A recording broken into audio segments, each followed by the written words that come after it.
Good morning everyone. Myself Dr. Neema. I am lecturer in JMC Group of Institution. Today my topic is paraffin wax bath. Basically paraffin wax bath होता क्या है? आज मैं आपको बताऊंगी कि paraffin wax bath जो होता है वो एक सिंपल और बहुत ही कन्वीनियंट मेथड होता है जिससे हम हीट अप्लाई करते हैं हमारी एक्सट्रीमिटी में, मतलब हमारी बॉडी के पार्ट्स में। बेसिकली जो हमारा पैराफिन वैक्स बाथ है वो डिपेंड करता है, वो इमर्जन टेक्निक पर डिपेंड करता है। मतलब पैराफिन वैक्स बाथ के साथ हम पैराफिन वैक्स के साथ हम मिनरल ऑयल का भी यूज़ करते हैं ताकि हमारी जो हीट है वो हमें अच्छे से मिले। जो हमारा पैराफिन वैक्स बाथ है वो हम स्किन पे लगाते हैं, मतलब सुपरफिशियली स्किन के ऊपर लगाते हैं पेशेंट के। और जो हमारा पैराफिन वैक्स बाथ है वो हम स्मॉल एरिया में देते हैं, जैसे हैंड्स हुआ, फिंगर्स हुआ, रिस्ट हुआ, फुट हुआ, टोज हुआ, एल्बोज हुआ, हम इन जगह पे देते हैं।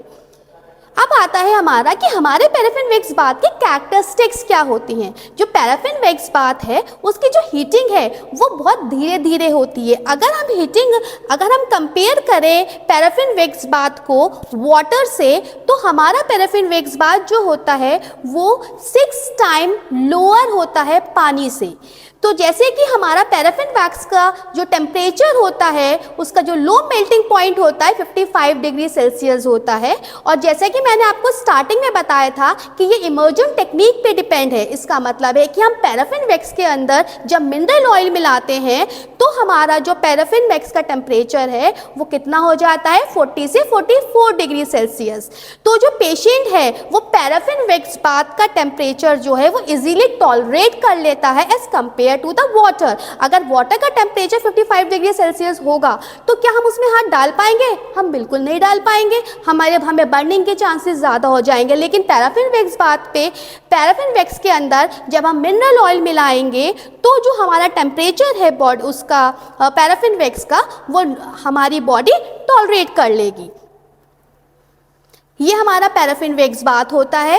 अंदर जो पैराफिन दिखा रहे हैं इसमें जो वाइट कलर का अंदर आएगा ये उसका सॉलिड स्टेट में है ये अभी। अब आता है थेरेप्यूटिक यूज़ में हम कैसे कर सकते हैं। पैराफिन वैक्स बाथ जो है वो हमेशा लो टेम्परेचर पे रखा जाता है। अगर हम उसे एक बार गर्म कर लेते हैं तो वो लंबे टाइम तक गर्म रहता है as compare to the water. आप पानी को गर्म करके रखेंगे तो हमारा जो पानी है वो within half an hour, within 1 hour में उसका टेम्परेचर बिल्कुल 0 पे पहुँच जाएगा। बट हमारा जो पैराफिन वैक्स बाथ है उसका जो टेम्परेचर है वो बहुत लंबे टाइम तक रहता है।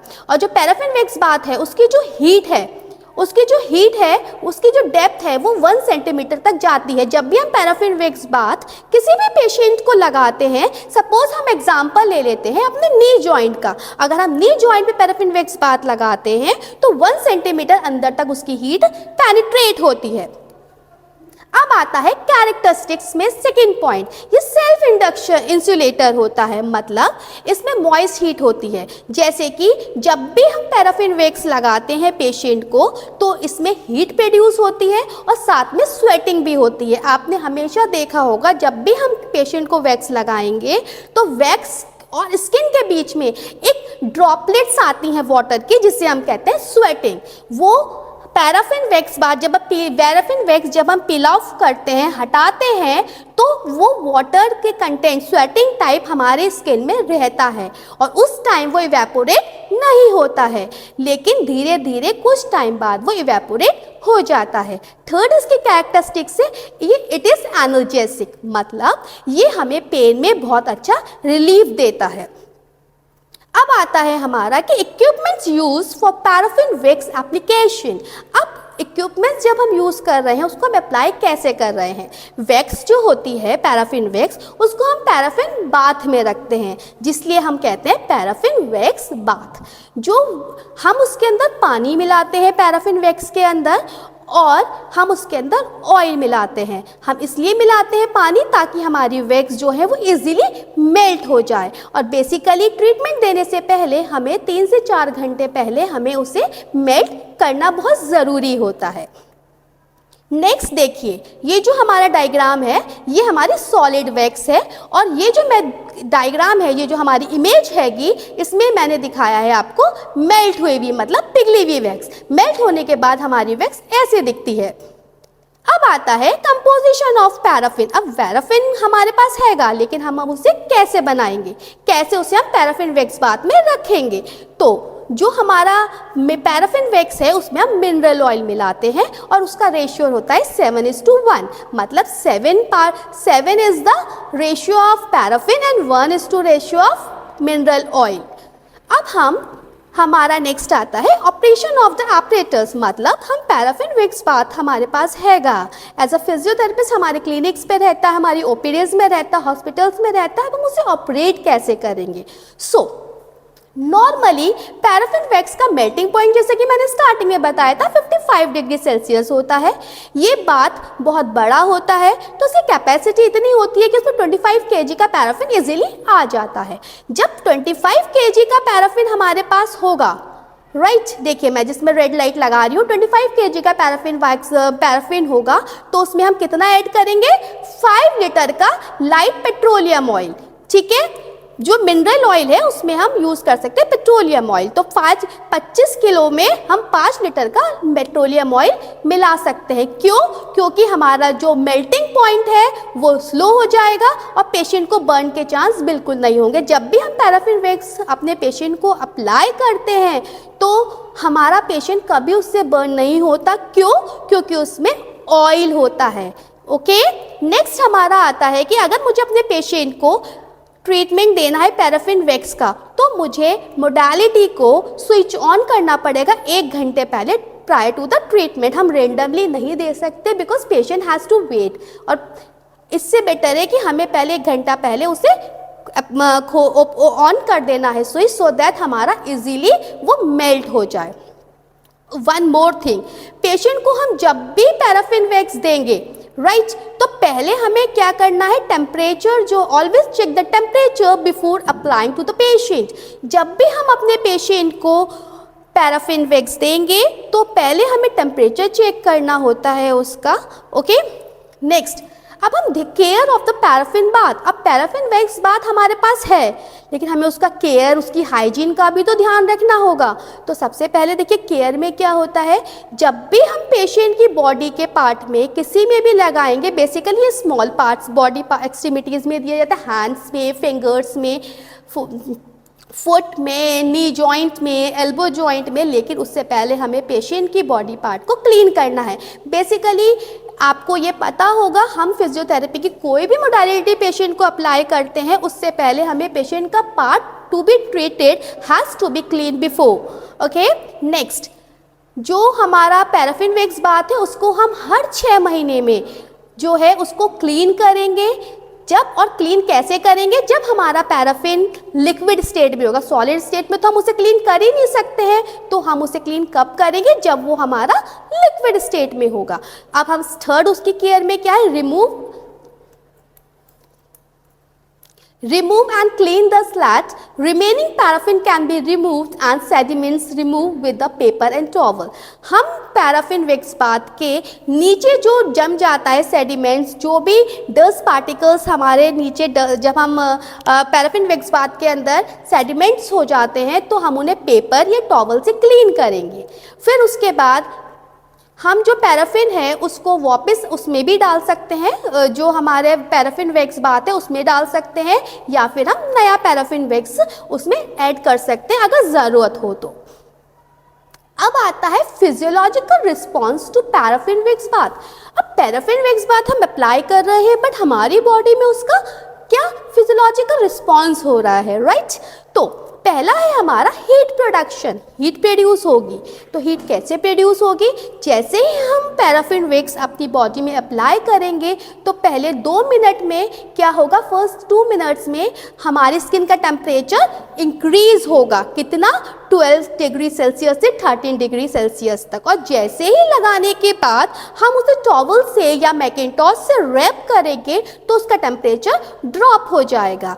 फिर at the end of the treatment, जब एंड ऑफ द ट्रीटमेंट होगा तो हीटिंग कैसे कैसे किस किस सेल्सियस से हमारी बॉडी के अंदर हीट प्रोडक्शन होगा, देखिए 8 डिग्री सेल्सियस का हमारा स्किन लेवल पे जाएगा, 5 डिग्री सेल्सियस का सबकुटेनियस फेशिया पे जाएगा, मतलब deep to the scan.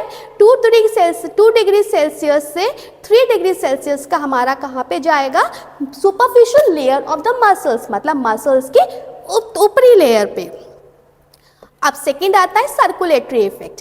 Circulatory effect में हमारा क्या होता है, जैसे हीटिंग हमारे यहाँ पैराफिन वैक्स हमने अप्लाई किया, एकदम सडन हीटिंग स्टिमुलेशन जो है हमारे उस बॉडी पार्ट में स्टिमुलेशन होगा, और जो हमारे कैपिलरीज और आर्टरीज का सुपरफिशियली एरिया होता है वहाँ पे ब्लड सर्कुलेशन इंक्रीज हो जाएगा, जिसकी वजह से हमारे स्किन का कलर पिंक हो जाता है। हमारे जॉइंट्स में एकदम से रिफ्लेक्स हीटिंग जाएगी, स्किन का टेम्परेचर धीरे धीरे 15 से 20 मिनट बाद डाउन हो जाएगा।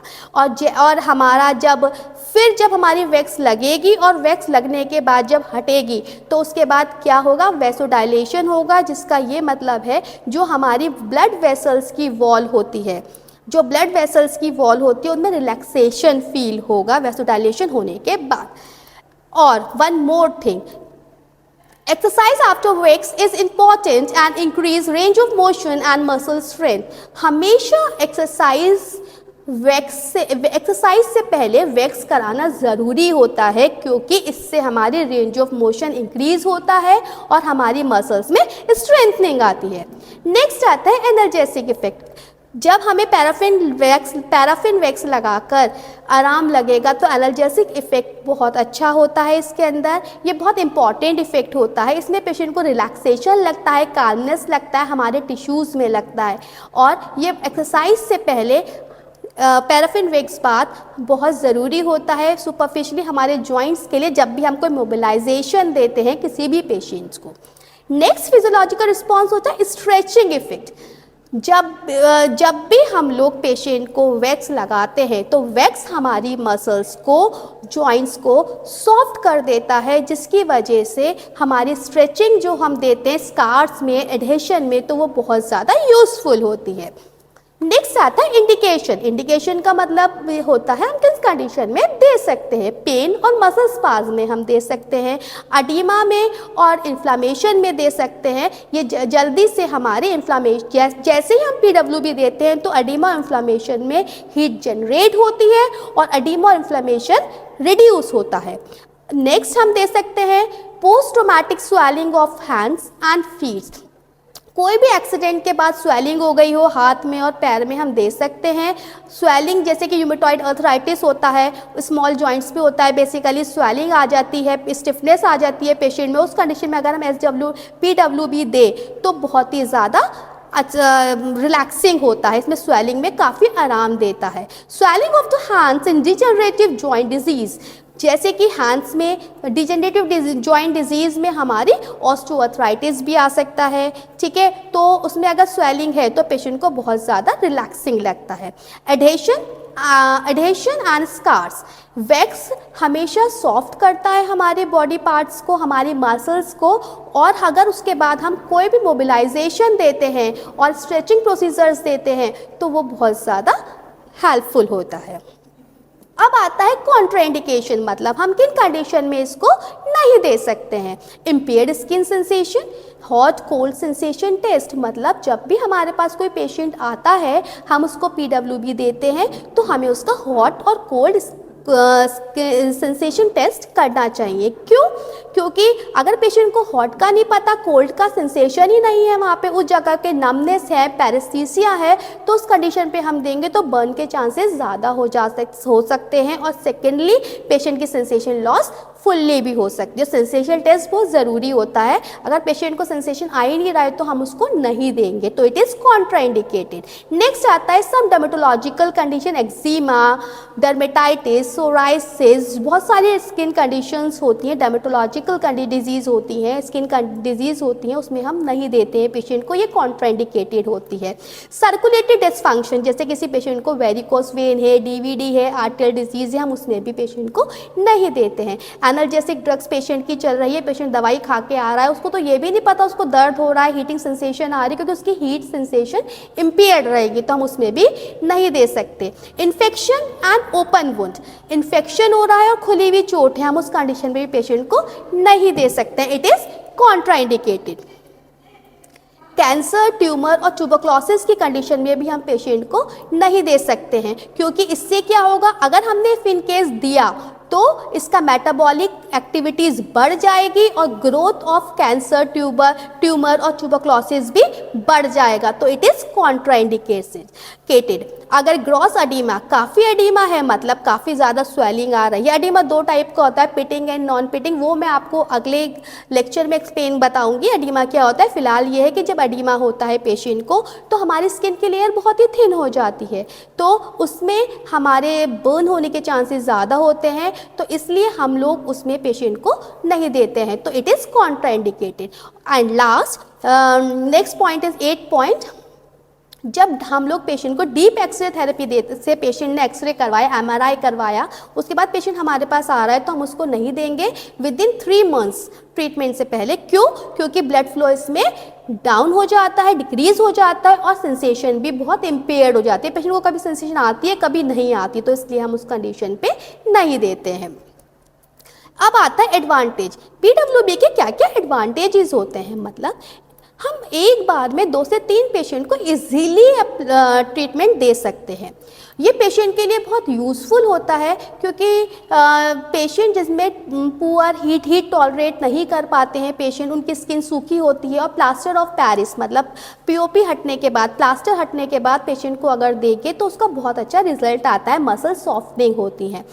थेरेप्यूटिक एक्सरसाइज, जो भी हम पेशेंट को एक्सरसाइज करा रहे हैं, स्ट्रेचिंग करा रहे हैं, मोबिलाइजेशन करा रहे हैं, स्ट्रेंथ एक्सरसाइज करा रहे हैं, अगर उससे पहले हम पीडब्ल्यूबी अगर किसी पेशेंट को देते हैं तो वो बहुत ज़्यादा इफेक्टिव होती है। जैसे कि मैंने आपको स्टार्टिंग में बताया था, मसल्स को सॉफ्ट करती है और उससे हमारी increase range of motion increase होता है। हम इसको पेशेंट को कह सकते हैं कि वो घर पे भी कर सकता है। पैराफिन वैक्स बाथ जो है हम बोन्स के आगम बोनी कॉन्ट्रेक्चर्स में लगा सकते हैं, जैसे कि हाथ पैर में इजीली लगा सकते हैं, फीट में लगा सकते हैं।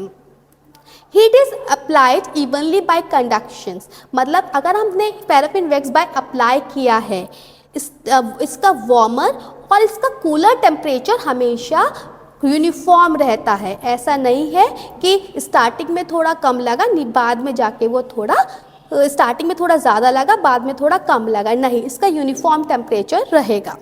इसके डिसएडवांटेजेस क्या होते हैं, इसके नुकसान क्या होते हैं? एक तो ये स्टेलाइज नहीं होता है, ठीक है, नॉट स्टेलाइल और नॉट वेरी डिसइंफेक्टिंग प्रोसीजर। ऐसा नहीं है कि स्टेलाइज नहीं हो रहा है तो इन्फेक्शन कर रहा है, नहीं, ये स्टेलाइज नहीं होता है, लेकिन ये डिसइंफेक्टेड प्रोसीजर भी नहीं है।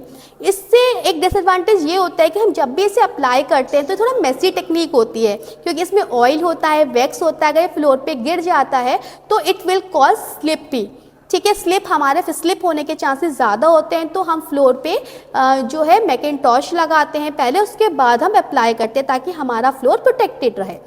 जो sedimentation occur in bottom of the bath should be regularly cleaned daily or every 2 days। हमारे जो पैराफिन वैक्स बाथ के नीचे थोड़े डस्ट पार्टिकल्स अप्लाई हो जाते हैं, जिसको हमें रोज़ या हर 2 दिन में क्लीन करना चाहिए। और हमेशा हमें contamination by air unless covered by lid, हमें हमेशा पैराफिन वैक्स बाथ को उसके लिड से कवर रखना चाहिए, because it can be contaminated by the air. Water collect at the bottom of the bath, जब हमारा पैराफिन वैक्स बाथ जो है वो सॉलिड फॉर्म में होता है तो जो वाटर है वो उसके बॉटम में कलेक्ट हो जाता है, ये इसकी डिसएडवांटेजेस होती हैं। अब इसके आते हैं method of application. This is very important to know that what are the methods of application of paraffin wax bath. There are 4 methods of application of paraffin wax bath. First is dip method, immersion method, brush method and bandage method. सारे methods मैं आपको video के जरिए explain करूँगी। पहला हमारा आता है dip method। डिप मेथड जो होता है ये बहुत ही माइल्ड हीट प्रोवाइड करता है। जो पेशेंट है उसके बॉडी पार्ट को हमें पहले वॉश करना चाहिए और ड्राई करना चाहिए, जिस पार्ट को हमें ट्रीट करना है। ये चीज़ मैंने आपको स्टार्टिंग में भी बताई थी। थेरेपिस्ट जो है वो पेशेंट के जो भी उसका हैंड्स होंगे, फिट होंगे, उसको हमें डिप करना है। कितना? 8 to 12 टाइम, जब तक एक थिक ग्लव्स ना बन जाए। थिक ग्लव्स कैसे बनेगा मैं आपको बताती हूँ। इस तरीके का थिक ग्लव्स आपका बनेगा, राइट। तो मैंने क्या बताया था आपको, dipping is repeated 8 to 12 times until a thick gloves of coat is form. जब तक 8 से 12 टाइम तक रिपीट करना है, जब तक थिक आपका ग्लव फॉर्म नहीं हो पाता। जैसे ही आपका ग्लव फॉर्म हो जाता है, आपके उस एरिया को रैप कर लेना है टॉवल से। जो ट्रीटमेंट टाइम है वो 10 to 15 मिनट्स रहेगा। ट्रीटमेंट के एंड में जो ग्लव आपका बना है वो सॉलिड हो जाएगा, फिर हम उसे रिमूव कर देंगे। इस तरीके से हमने पेशेंट के हैंड को डिप किया है 8 to 12 टाइम्स। उसके बाद एक थिक ग्लव्स बन जाएगा, राइट। उसके बाद हम क्या करेंगे, पेशेंट को रैप कर देंगे और 10 to 15 मिनट्स बाद उसे रिमूव कर देंगे, right. Okay, now second is immersion method. Immersion method में क्या होता है, ये मेथड बहुत अच्छी हीट देता है। इस मेथड में हमारा क्या होता है, जो बॉडी पार्ट हमें ट्रीट करना है उसमें क्या होगा, हम 3 से 4 बार उसे डिप करेंगे, किसमें, पैराफिन वैक्स में। और जब तक हमारा ग्लव कोट नहीं बन जाता, 3 to 4 टाइम में हमारा बन जाएगा। उसके बाद हम उसे 15 to 20 मिनट इमर्ज करके रखेंगे वैक्स के अंदर। ये मेथड जो होता है, इसमें पेशेंट का, इस मेथड में पेशेंट का जो टॉलरेंस है, कॉपरेशन है पेशेंट का, वो बहुत ज़रूरी होता है। और जो कंफर्टेबल पोजीशन होती है पेशेंट की, वो भी बहुत मैटर करती है। नेक्स्ट हमारा आता है, फिर उसके बाद क्या होता है, इससे इमर्जन मेथड में जो टेम्परेचर होता है वो हमारा एलिवेट हो जाता है बॉडी टिश्यू पे, कितना 2 डिग्री सेल्सियस बढ़ जाता है, higher than the deeper method. Okay, अब फोटो में मैं आपको दिखाऊंगी। एक इमर्जन मेथड में मैंने पहले आपको एक्सप्लेन किया था, जैसे कि आपका पहले हमें 3 to 4 टाइम्स डिप करना है, डिप करना है पैराफिन वैक्स में, और एक कोट बनाना है। ग्लव कोट हमारा बन गया है। उसके बाद जो है हमें देखिए, ग्लव कोट हमारा बन गया है डिप करके 3 to 4 टाइम्स। उसके बाद हमने उसे 15 to 20 मिनट्स के लिए इमर्ज करके रखा है, जो कि मैं आपको वीडियो के जरिए दिखाऊंगी।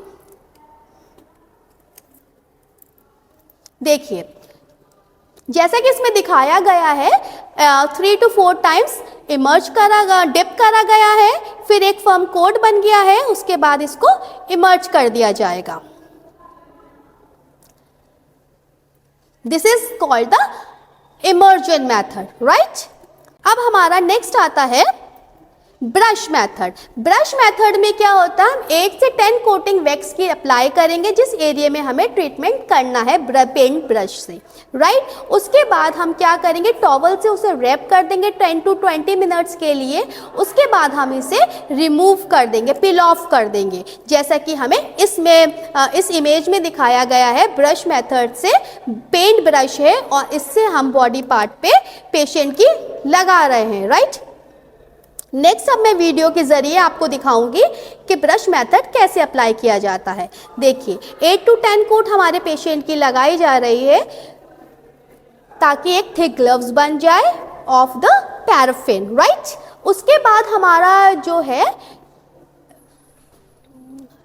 इसके बाद हमारा एक टॉवल से हम इसे रैप कर देंगे, राइट। देखिए, टॉवल से, मैकेंटॉश से, आप किसी भी चीज से इसे रैप कर सकते हैं। This is the brush method. अब आता है हमारा बैंडेज मेथड। बैंडेज मेथड में क्या होगा, हम सुटेबल साइज का बैंडेज लेंगे, गॉश पीस लेंगे, फिर उसके बाद हम इसको रैप कर देंगे उस ट्रीटमेंट एरिया पे जिस ट्रीटमेंट एरिया पर हमें इसको देना है। उसके बाद जो है हम इस पे वैक्स पार भी कर सकते हैं और ब्रश जो है वो भी अप्लाई कर सकते हैं। देखिए, हमने गॉश पीस लगा लिया और बेसिकली हम किस कंडीशन में देते हैं, पेशेंट के किसी के वुंड हो रही है, चोट लग रही है, लेकिन उसमें हमें देना ज़रूरी है क्योंकि स्वेलिंग ज़्यादा आ रही है, तो हम उस एरिया को बैंडेज से, गॉश पीस से कवर कर देते हैं और फिर उसके बाद अप्लाई करते हैं। अब मैं आपको वीडियो के ज़रिए दिखाऊंगी। देखिए, ऐसे गॉश पीस लगाया है, उसके बाद देखिए इसको हम लोग ब्रश के थ्रू पूरा कवर कर रहे हैं सो दैट हमारे पेशेंट के रिलीफ मिले। ये होता है हमारा बैंडेज मेथड। हमने पूरी बैंडेज को कवर कर दिया है with the help of paraffin wax.